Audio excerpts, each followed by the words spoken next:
Mirror শারদ সম্মান প্রতি বছরের ন্যায় এবারও আসবো আপনাদের পুজোতে।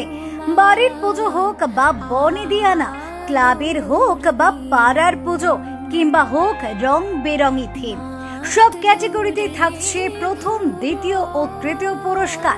এছাড়াও সেরা থিম, সেরা মণ্ডপ, সেরা প্রতিমা, সেরা আলোকসজ্জা, সেরা পরিবেশ বান্ধবের পুরস্কার তো অনিবার্য। তাহলে আর দেরি কেন? আজই যোগাযোগ করুন ও আপনার ফর্মটি ফিল আপ করুন। না জানি কোন পুরস্কারটা আপনাদের জন্য রয়েছে। হ্যাঁ, তবে অবশ্যই মনে রাখবেন, কলকাতা মিরর শারদ সম্মানের ফর্ম ফিল আপের জন্য কোনো টাকা লাগবে না, লাগবে শুধু আপনাদের এক টুকরো ভালোবাসা। আজই যোগাযোগ করুন নিচে দেওয়া ফোন নাম্বারে, অথবা খবরের নিচে দেওয়া লিংকে ক্লিক করে ফর্ম চেয়ে নিন।